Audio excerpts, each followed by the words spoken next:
a new vision will govern our land.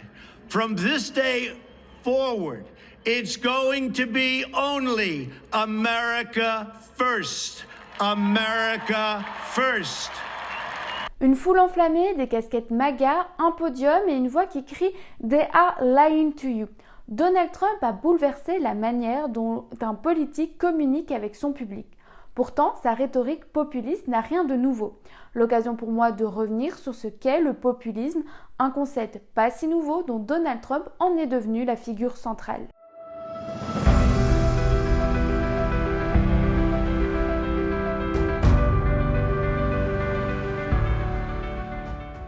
Le 19e siècle est considéré comme l'âge d'or du populisme. D'abord, dans les années 1860, un mouvement émerge en Russie, celui des Narodniki. Narodniki, ça veut dire le peuple. C'est un groupe d'étudiants issus de la noblesse qui ont la volonté de défendre les conditions du peuple. Ce qui est intéressant ici, c'est qu'ils prétendent défendre un peuple qu'ils connaissent, mais en fait pas vraiment, puisqu'ils n'en proviennent pas eux-mêmes. Ensuite, aux alentours des années 1870-1890, aux États-Unis cette fois, le People's Party voit le jour. Là, c'est la volonté de défendre les artisans, les producteurs de coton et de tabac, notamment fragilisés par le capitalisme qui se développe.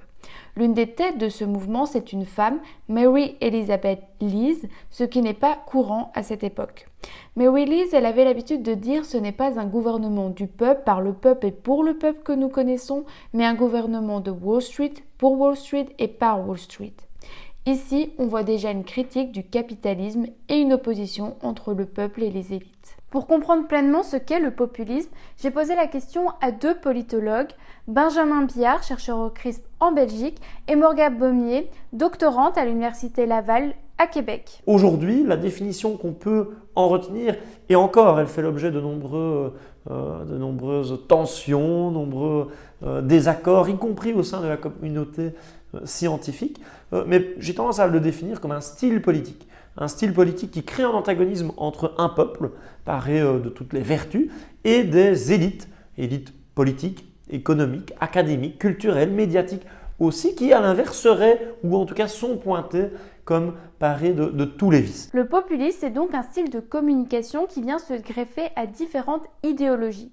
Quelle est donc la différence entre le populisme de droite et de gauche? La droite, habituellement, va aller exclure les élites traditionnelles, donc comme on a dit politique, économique, etc., mais également la plupart des groupes, qui sont souvent, donc en Europe, souvent les immigrants.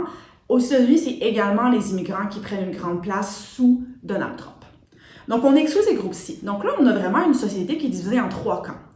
On peut voir une opposition entre le peuple et les élites de manière verticale, donc vraiment avec cette notion de pouvoir, mais on oppose également le peuple de façon horizontale avec les groupes minoritaires qui ne vont pas nécessairement avoir le pouvoir, mais qui vont aller enlever des choses au peuple. On parle des immigrants, on les accuse de voler les emplois, de profiter de l'État et de commettre des crimes, par exemple. Donc, on a une division vraiment triadique de la société entre le peuple, les groupes et les élites. À l'inverse, la gauche serait beaucoup plus inclusive dans sa définition de peuple. Donc, on a seulement une opposition qui est dyadique entre le peuple et les élites, donc seulement de manière verticale avec le pouvoir. Donald Trump incarne la figure du sauveur. Il se présente comme outsider aux élites traditionnelles et comme le seul capable de résoudre les problèmes de la société. Une position adoptée par de nombreuses figures du populisme. Marine Le Pen le fait également. Donc, elle se présente comme capitaine du bateau de la France. Donc, elle va vraiment présenter son image et se dire « Voici, votez pour moi, j'ai des capacités qui sont exceptionnelles, qui dépassent donc ce que le peuple pourrait faire, mais je ne suis pas non plus une élite. » Et c'est un rôle qui est vraiment difficile à être parce que justement, lorsqu'on devient, par exemple, Trump est devenu président, il a eu un rôle plus formel. Donc, comment on est capable d'aller défendre notre position d'élite tout en disant qu'on défend encore le peuple et qu'on n'est pas comme les autres élites. Et c'est vraiment en jouant sur cette logique de sauveur qu'on est capable de le faire. Enfin, la nostalgie d'un âge d'or révolu occupe une place centrale dans le discours populiste. Encore une fois, très présent dans le discours de Donald Trump, avec son idée de rendre l'Amérique encore grande. Donc, il souhaite revenir à un temps passé où justement il n'y avait pas de problème. Il n'y avait pas cette crise perpétuelle où le peuple souffrait.